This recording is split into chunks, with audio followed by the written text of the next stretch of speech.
What's up, y'all, and happy Mindset Monday. So tonight we decided to talk about victim culture. Now, listen, we understand that might be a little bit of a touchy subject, and we're not going to be able to cover all of it tonight. But we are solution-driven people. So not only are we going to talk about being in a victim mindset, we are going to offer a solution on how to get out of the situation. Because we are professional victims, well, ex-victims, Probably right? me more than you. Yeah, so we both have a little bit of a story. But we just want to really capitalize on it. Just seems like being a victim and being triggered is something is just like very prominent in today's world. And it just seems to be that it's talked about all the time. You hear so much about triggers and so much about being a victim and things like that, but you never really hear anybody talking about the solution or how they were once victimized, but they are no longer a victim. So my book is actually how to participate in your own rescue, Wounded to Warrior, and that is going from a victim mindset. And I participated in my own rescue and am now the dominant force in my life, and life no longer happens to me, it happens for me. And I used to think that kind of stuff was kind of cheesy and weird, but I truly believe that mindset has not only changed my life, but saved my life over the past 2 years. Yeah, and it took a major breakdown for that to happen. And it took me calling her out in a hospital room and just saying, hey, you know what? You are a victim. You keep living in this victim mindset, and everything you do, everything you are is centered around being a victim. Yes, I told her you were victimized, but you are no longer a victim. You're only a victim in my mind and in Tiffany's mind if you continue to play those tapes over and over in your mind and play those stories and relive that. You basically have given that person or that situation power to continually victimize you over and over and over again. Even if that thing happened, let's say if you're a little kid, right? For me personally, I had a lot of trauma happen when I was a kid. I was abused physically and verbally, and I carried that with me for a long, long time. In fact, my brother used to call me Angry Chris. So that's how that victim role was manifesting itself in my life, as I was angry all the time. For me, if you don't know my story, I am a survivor of PTSD, 4 suicide attempts, and the last one was in June of 2020. I have struggled with mental health issues since I was 12, sexual abuse, physical abuse, abusive relationships.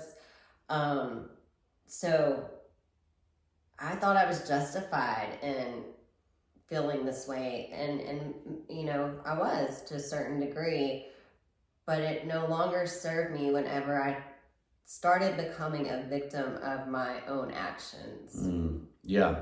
So one of the things I want to point out in psychology, how a person responds to their world is referred to as a locus of control. Like, in other words, do I make life happen, or is life happening for me? Is life happening to me? Who's in charge?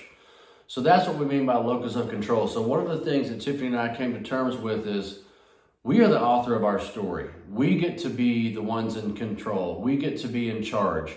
We no longer want to be victims to the things that happen to us. Yes, we were victimized, but we are no longer victims. In fact, in Tiffany's book, she spells that out beautifully in how she became Wounded to Warrior. So if you don't have her book, we highly, highly recommend you buy that. Yeah, because the purpose of that was to share my testimony, but also share how I overcame that mindset. And it's more than just one thing. It was owning my part in a lot of the situations.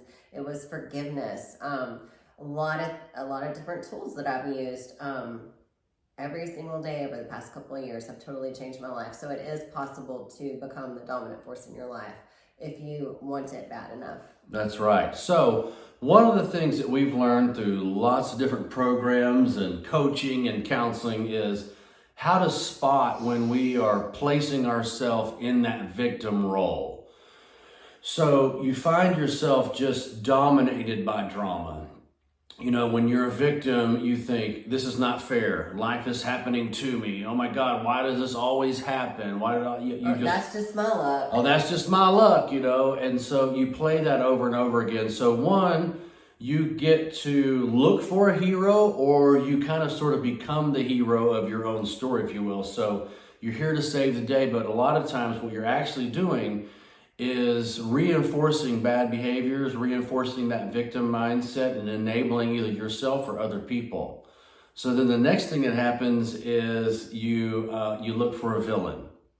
And when you look for a villain, you want to find somebody or something else to blame for all of the decisions that you've made based on you playing that victim role.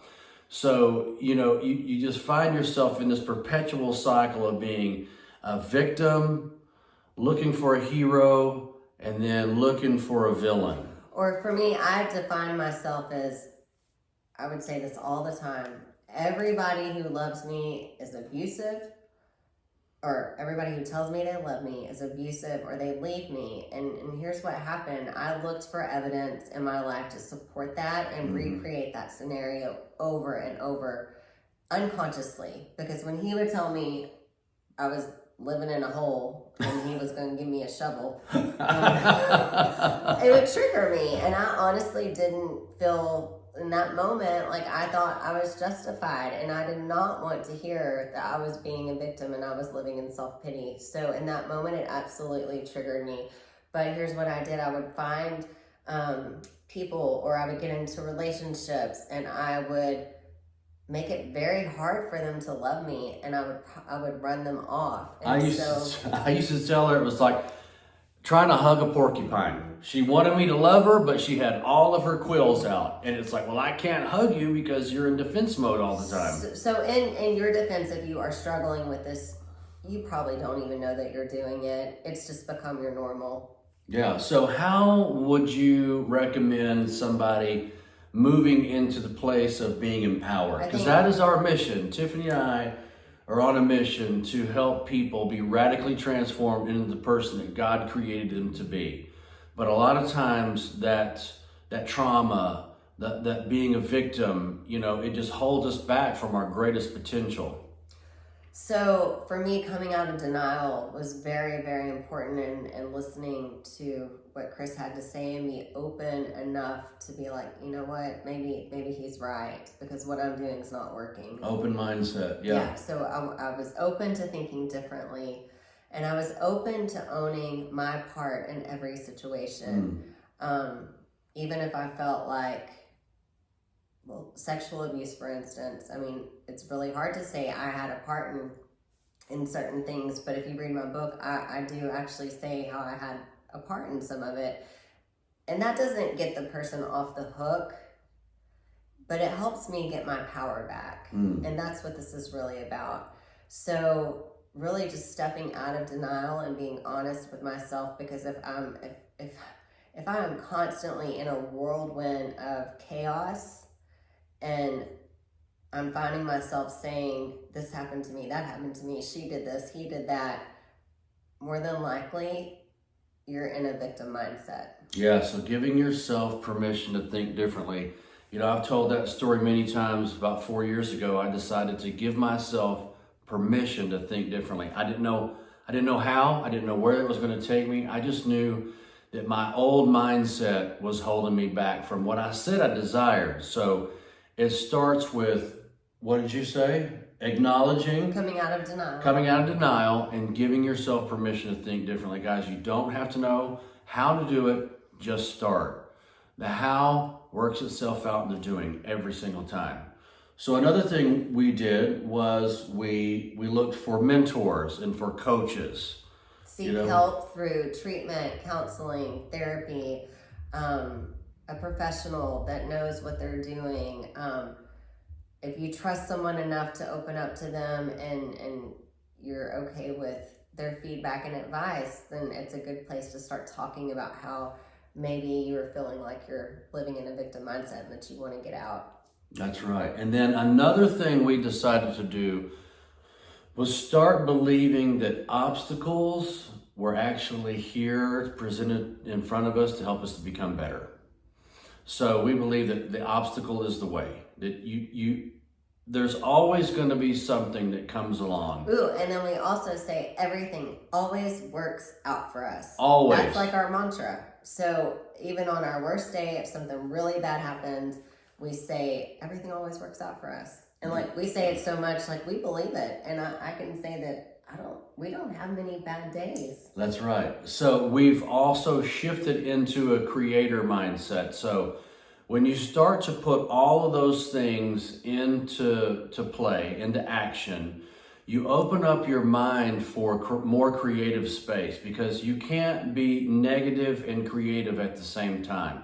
So if you're stuck in that victim mindset, you're in a negative space. You'll never find your way out. But if you are in the empowerment space, you start finding and creating ways to move forward. And not just that, but you also get to help other people. Tiffany says all the time, we don't get to keep our sobriety. We don't get to keep all those wonderful things if we're not willing to give it away and teach and help other people. Yeah, so that's a good point. One last thing probably is a good thing to end on.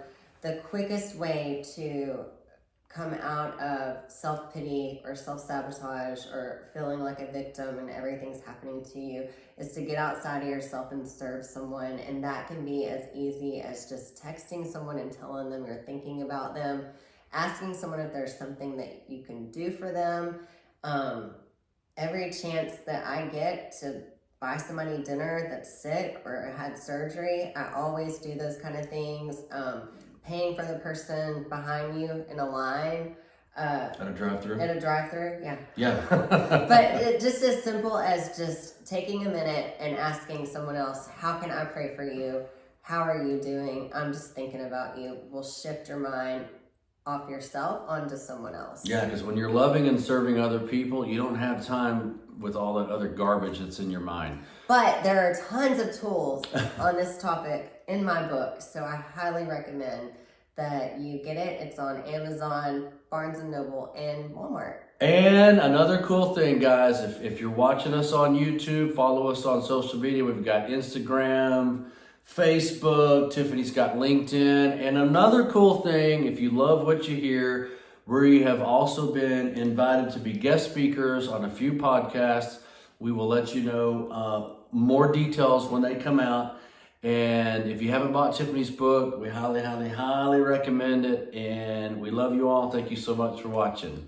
Bye-bye.